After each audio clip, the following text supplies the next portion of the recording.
గుండెపోటు అనగానే 50 సంవత్సరాల పైబడిన వాళ్ళకి అది బాగా లా ఉన్న వారికి అన్నట్టు మనకు ఉండేది. ఇప్పుడు పాఠశాలలో గుండెపోటుతో విద్యార్థిని మృతి, డ్యాన్స్ చేస్తూ కుప్పగోలిన యువకుడు, సో పెళ్ళిళ్ళు డ్యాన్స్ చేస్తూ వెంటనే చనిపోయిన సంఘటనలు అవుతున్నాయి.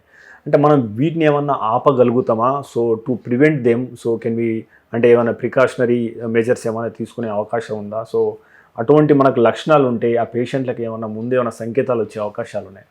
వీటిల్లో ముఖ్యంగా ఫస్ట్ మనము డిఫరెన్షియేట్ చేయాల్సింది, పేషెంట్ చనిపోయిన ప్రతి పేషెంట్ హార్ట్ అటాక్ తోలే చనిపోవట్లేదు. వీటిలో మనం గమనించాల్సిన 2 టర్మ్స్ ఉన్నాయి. కార్డియాక్ అరెస్ట్ అనేది ఒకటి, హార్ట్ అటాక్ అనేది. కార్డియాక్ అరెస్ట్ అంటే హార్ట్ పనిచేయడం మానేసింది, హార్ట్ ఆగిపోయింది. హార్ట్ ఆగిపోయింది అనే దాన్ని మనం కార్డియాక్ అరెస్ట్, లైక్ అరెస్ట్ అయిపోయింది, అది ఆగిపోయింది. ఎందుకు ఆగిపోయింది అనే దానికి వేరే రీజన్స్ ఉన్నాయి.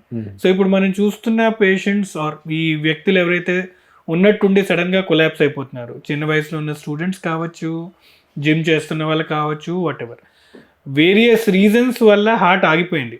హార్ట్ ఆగిపోవడానికి గల కారణాల్లో అనేక కారణాలు ఉన్నాయి. అందులో ముఖ్యంగా మొదటిగా చూసుకుంటే హార్ట్ అటాక్, కొన్నిసార్లు రిథమ్ ప్రాబ్లమ్స్, గుండె పనితీరులోనే ప్రాబ్లం ఉంది, హార్ట్ ఫెయిల్యూర్ కావచ్చు, లేదా వేరే ఆర్గన్ డిస్ఫంక్షన్ వల్ల కూడా హార్ట్ ఆగిపోయే ప్రమాదం ఉంది.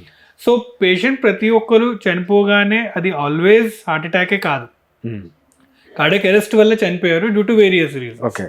సో వీళ్ళలో మీరు అన్నట్టు ఇంపార్టెంట్ రీజన్ హార్ట్ అటాక్ కాబట్టి హార్ట్ అటాక్ మీద దృష్టి పెట్టాల్సిన అవసరం ఉంది.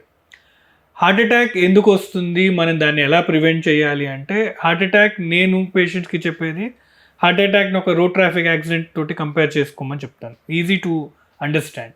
లైక్ మన రోడ్డు మీద వెళ్తున్నాం, డైలీ ట్రావెల్ చేస్తున్నాం, మనకి యాక్సిడెంట్ అయ్యే ప్రమాదం ఎంతవరకు ఉంది and how can we prevent, accident రాకుండా మనం ఏం చేయొచ్చు. సో ఒక వ్యక్తి ట్రాఫిక్ రూల్స్ ఫాలో అవ్వట్లేదు, ర్యాష్ డ్రైవింగ్ చేస్తున్నారు, ఓవర్ స్పీడింగ్ చేస్తున్నారు, హెల్మెట్ సీట్ బెల్ట్ పెట్టుకోవట్లేదు, వీళ్ళకి యాక్సిడెంట్ అయ్యే రిస్క్ ఎక్కువ ఉంది. ఖచ్చితంగా అవుతుందని కాదు, బట్ వీళ్ళల్లో ఉండే ప్రాబబిలిటీ ఎక్కువ. సో యాక్సిడెంట్ అవ్వకుండా, హార్ట్ అటాక్ అవ్వకుండా మనకి ఏమి రిస్క్ ఫ్యాక్టర్స్ ఉన్నాయో వాటిని ఐడెంటిఫై చేసుకుని వాటిని కంట్రోల్ చేయడం ద్వారా హార్ట్ అటాక్ రాకుండా ప్రివెంట్ చేయొచ్చు. వీటిల్లో రిస్క్ ఫ్యాక్టర్స్ అంటే hyper tension, diabetes, cholesterol, smoking, family history, obesity ఇలాంటివి. వీటిని కంట్రోల్ చేయడం ద్వారా మనం వచ్చే హార్ట్ అటాక్ వచ్చే రిస్క్ని మనం తగ్గించే అవకాశం ఉంది.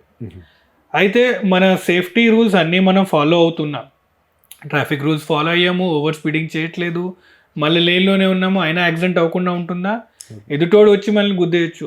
So that is an unfortunate state. So ఇవన్నీ కంట్రోల్ చేసినా మనకి హార్ట్ అటాక్ రాదు అని గ్యారంటీ లేదు. కొన్నిసార్లు మన అదృష్టం లేకుండా ఇవేమీ రిస్క్ ఫ్యాక్టర్స్ లేకున్నా కూడా ఒక వ్యక్తికి హార్ట్ అటాక్ రావచ్చు. సో ఒక వ్యక్తికి హార్ట్ అటాక్ రావడానికి 100% ప్రివెంట్ చేయలేము. యాక్సిడెంట్స్ని ఎలా అయితే మనం ప్రెడిక్ట్ చేయలేమో, ప్రివెంట్ చేయలేమో, అలాగే హార్ట్ అటాక్స్ కూడా ఏజ్తో పాటు రిస్క్ ఉంటుంది. టు వాట్ ఎక్స్టెంట్ మనం వీటిని తగ్గించుకోవచ్చు అంటే risk factor identification, risk factor management. వీటిని మేనేజ్ చేయడం ద్వారా మెజారిటీ ఆఫ్ ద హార్ట్ అటాక్స్ని మనం తగ్గించవచ్చు. బట్ 100% తగ్గించలేము, బట్ మెజారిటీని మనం తగ్గించే అవకాశం ఉంది. ఇది చాలా అన్మెట్ నీడ్. చాలామందికి హైపర్ టెన్షన్ ఉన్న విషయం తెలియదు, ఉన్నా దాన్ని కంట్రోల్ చేయలేని పరిస్థితి. డయాబెటీస్ చాలామందిలోనూ కంట్రోల్లో లేదు. ఇండియా ఇప్పుడు అన్ఫార్చునేట్లీ డయాబెటిక్ క్యాపిటల్, మన పాపులేషన్ పెరుగుతుంది. అలాగే చాలామందికి ఇగ్నోరెన్స్ ఉంది, ఇగ్నోరెన్స్తో పాటు ప్రాపర్ రెస్పాన్సిబిలిటీ లేదు, అన్మెట్ నీడ్. దీని ద్వారా మన హార్ట్ అటాక్ ఇన్సిడెన్స్ ఇంక్రీజ్ అవుతుంది.